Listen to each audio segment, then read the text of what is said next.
it's going to be a tight game. Is it possible the very first game of the year could be a draw? There is as the Carlton fan of the group, there is every possibility. I have heard a lot of criticism, and we'll get to it in a second when we get to Carlton, where we haven't added anything to our list. I argue that realistically, you don't need to. You just need to improve. Speaking of Carlton, I guess I'm going to their ins. They got Blake Acres from Freo, bargain pick. Sorry, Meso. Draftees, noticeable draftees though, Hollands and Cowan, who could very well be playing round one. And they got Alex. Now, John, please correct me if I mispronounce his name. Cincotta? Cincotta. Cincotta. Sincara? Cincotta. I mean, option all over the place, mate. Cincotta from the preseason draft, who, according to someone from Reddit, was a bit of a dickhead in high school. Oh.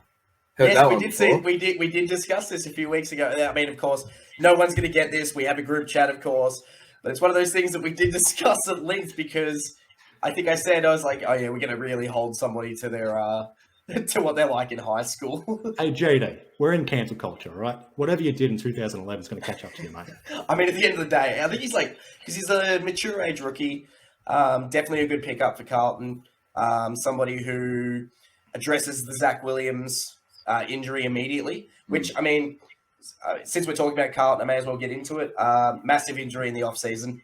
Zach Williams going down sucks. The day I woke up and saw that, because it was on the preseason camp that he did it, absolutely shattering. Because I mean, we always joke about as a group, he was training the house down.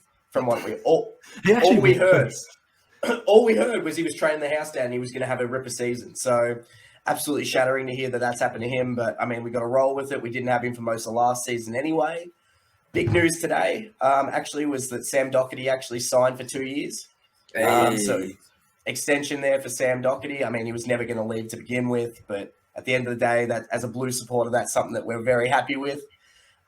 I don't think I want to give my prediction on where I think we're going to finish, because I think it's unfair for us as our own teams to sort of go, this is where, because we're biased. So I think we're going to go better. I do think we're going to go better than last season. I don't buy into the fact that I think a lot of people think that we haven't added enough, so we're not going to be able to push any further. Players just improve. That's a way I kind of look at it, is players just improve at the end of the day. So, let's see what happens. Carlton's outs obviously include Zach Williams. We're not off the list completely, just injured. Exactly. Setterfield out, Jack Noon's out, Stocker out, Will Hayes out, a bit unfortunate on that one. Lockie Parks also out, a bit early for that one. Oscar McDonald getting delisted, obviously being injured for too long. I'm going to make a bold prediction. Now, I have science for this one. Every season since the start of 2015, there's always been a side that finishes top four having missed the finals the previous season, whether they're going to win the flag or not. Which is why I've got Carlton finishing top four this year. It's, I mean, as the experienced Blues member, I mean, let's be honest, I'm a proper member when it comes to this stuff. I pay $800 a season for this shit. Let's be honest. It's to me, it's all a bust. They're either going to do. They're either going to go. Ooh, yeah. I mean, it's not going to be like. I'm when I say all a bust, I shouldn't say like, oh, that's a flag to me. I mean all a bust in terms of they're going to push as hard as they can and get themselves in the top four, or it's going to go the other way and we're going to finish somewhere near 12th. And that's the way I do think it's either going to be one or the other. I do not think there's going to be much in between for Carlton this year. I think what we've added, the determination, the list itself, there's no excuses. Exactly. So it's time to go. It's time to prove what Vossi is made of as a coach and what the players can do. You've got 2 Coleman medalists. You've got a Brownlow medalist. You've got the best player under the age of 22, Sam Walsh. He'll be back. John Cena. Yeah. An All-Australian defender. Jacob Wiedering, was he All-Australian or he's up there? Not too sure, but I mean, realistically, without that injury last year, probably is. Yeah. No excuse at this stage. You've got rid of your depth a little bit when guys like Nunes, lesser extent Stocker instead of Setterfield and whatnot. But Cowan, it seems like a bargain pick. Hollands could be playing round one. He may be heading in straight away. Boys. Akers as well. Paddy Dow's on the list. Nothing's going wrong. The boy himself. Hey Mace, what do you think of the Blues? Because I know the Blues have been a bit of a soft spot for you the last couple of not a soft spot, a bit of a hard spot because of Nudesy. You've covered a lot. But I reckon you guys just slide in. I reckon you just slide into the 8 behind us.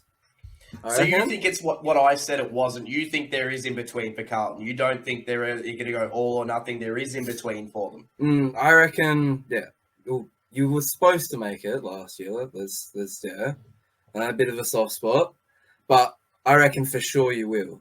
I don't reckon you're top 4 because, depth and possible injuries and whatnot, and the way that your game style is, it's very heavy duty. It's all or nothing. It's all or nothing.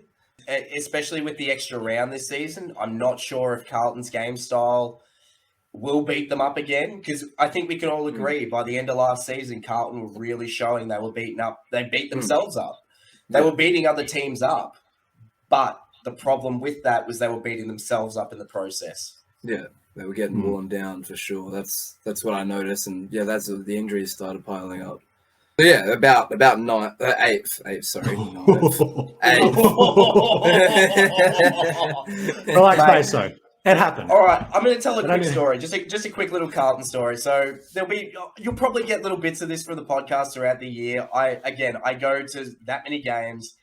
I mean, you're going to love this, mate, Nate, because this is the round 23 story. Go ahead. Okay, so envision being a fan of any club. Envision having to sit in the perfect position to watch Jamie Elliott kick the winning goal against you. I had a group session outside of the MCG after that with about maybe 10 Carlton fans where we all got together, and the one thing we screamed was the word fuck. And that was the best day. After that game, that was all I needed. Sorry, it wasn't the best day. It was in terms of that was all I needed. We're ready for this year. We're ready to come back. That's all I'll say, boys. We're ready.